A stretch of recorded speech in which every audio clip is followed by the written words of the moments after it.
जय हिंद दोस्तों, स्वागत है आप सभी का अपने YouTube channel exam study forum में। दोस्तों, आज की इस वीडियो में हम रेलवे ग्रुप डी एग्ज़ाम 2026 और सभी एग्ज़ामों के लिए फिजिक्स के टॉप 40 MCQ क्वेश्चन को कवर करने वाले हैं, जो आपके आने वाले किसी भी एग्ज़ाम के लिए काफ़ी ज़्यादा यूजफुल होने वाले हैं। तो फर्स्ट क्वेश्चन है, बल का SI मात्रक क्या है? बल का जो SI मात्रक है वो न्यूटन है, यानी इसका आंसर बी हो जाएगा।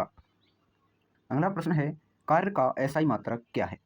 कार्य का SI मात्रक जूल है, यानी इसका आंसर बी हो जाएगा। अगला प्रश्न है, शक्ति पावर यानी शक्ति पावर का SI मात्रक क्या है? पावर का SI मात्रक वाट है, यानी इसका आंसर सी हो जाएगा। अगला प्रश्न है, ऊर्जा का SI मात्रक क्या है? ऊर्जा का SI मात्रक जूल है, यानी इसका आंसर ए हो जाएगा।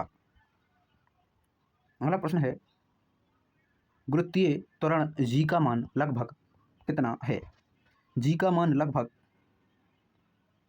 9.8 मीटर सेकंड स्क्वायर है, यानी इसका आंसर बी हो जाएगा। अगला प्रश्न है, प्रकाश की चाल निर्वात में कितनी होती है? प्रकाश की चाल निर्वात में 3 × 10⁸ मीटर प्रति सेकंड होती है, यानी इसका आंसर सी हो जाएगा।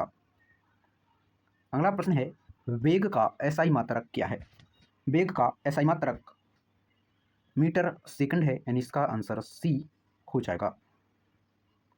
अगला प्रश्न है, दाब का SI मात्रक क्या है?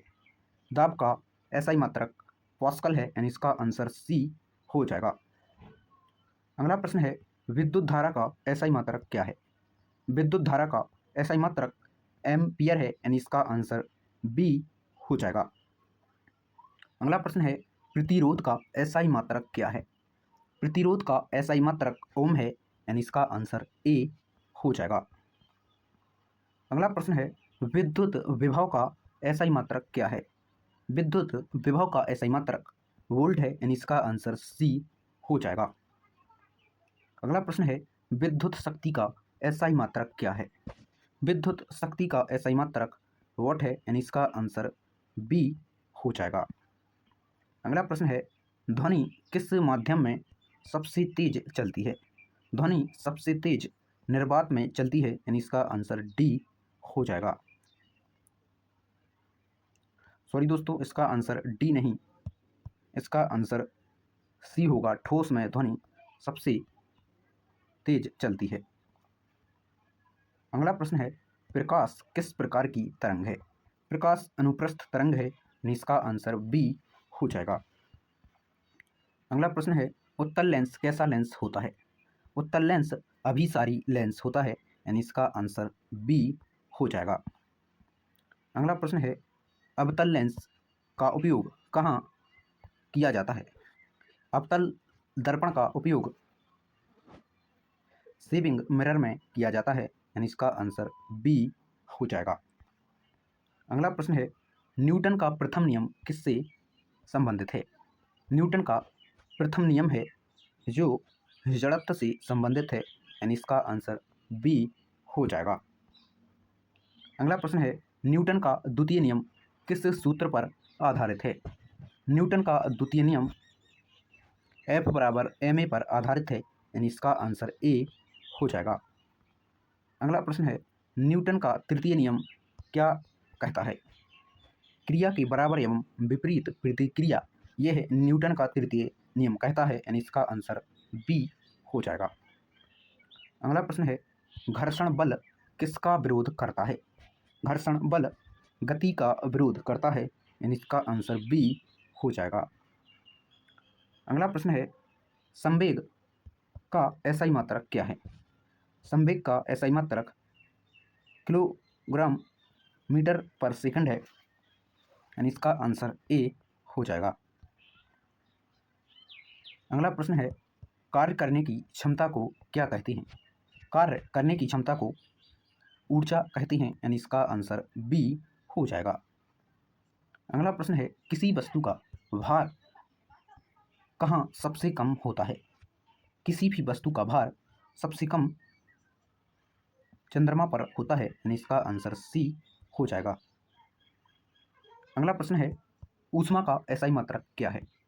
ऊष्मा का एसआई मात्रक जूल है, यानी इसका आंसर ए हो जाएगा। अगला प्रश्न है, पानी का क्वथनांक कितना होता है? पानी का क्वथनांक 100 डिग्री सेल्सियस होता है, यानी इसका आंसर सी हो जाएगा। अगला प्रश्न है, पानी का हिमांक फ्रीजिंग पॉइंट कितना होता है? फ्रीजिंग पॉइंट 0 डिग्री सेल्सियस होता है, यानी इसका आंसर ए हो जाएगा। अगला प्रश्न है, विद्युत धारा मापने के लिए किस यंत्र का उपयोग किया जाता है? विद्युत धारा मापने के लिए एमीटर का प्रयोग किया जाता है, यानी इसका आंसर बी हो जाएगा।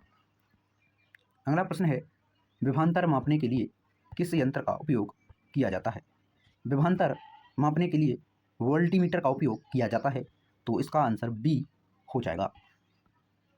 अगला प्रश्न है, विद्युत प्रतिरोध मापने का एसआई मात्रक क्या है? विद्युत प्रतिरोध मापने का एसआई मात्रक ओम है, यानी इसका आंसर बी हो जाएगा। अगला प्रश्न है, 1 किलोवाट के बराबर कितना वाट होता है? 1000 वाट के बराबर 1 किलोवाट होता है, यानी इसका आंसर सी हो जाएगा। अगला प्रश्न है, ध्वनि निर्वात में क्यों नहीं चल सकती? ध्वनि माध्यम के अभाव में नहीं चल सकती, यानी इसका आंसर बी हो जाएगा। अगला प्रश्न है, इंद्रधनुष बनने का मुख्य कारण क्या है? इंद्रधनुष बनने का मुख्य कारण अपवर्तन एवं वर्ण विक्षेपण है, यानी इसका आंसर बी हो जाएगा। अगला प्रश्न है, सौर ऊर्जा का मुख्य स्रोत क्या है? सौर ऊर्जा का मुख्य स्रोत सूर्य है, यानी इसका आंसर बी हो जाएगा। अगला प्रश्न है, विद्युत बल्ब का फिलामेंट किसका बना होता है? विद्युत बल्ब का फिलामेंट टंगस्टन का बना होता है, यानी इसका आंसर सी हो जाएगा। अगला प्रश्न है, चुंबक का कौन सा भाग सबसे अधिक शक्तिशाली होता है? चुंबक का सबसे शक्तिशाली भाग दोनों ध्रुव होते हैं, यानी इसका आंसर बी हो जाएगा। अगला प्रश्न है, पृथ्वी किस प्रकार का चुंबक है? पृथ्वी स्थायी चुंबक है, यानी इसका आंसर ए हो जाएगा।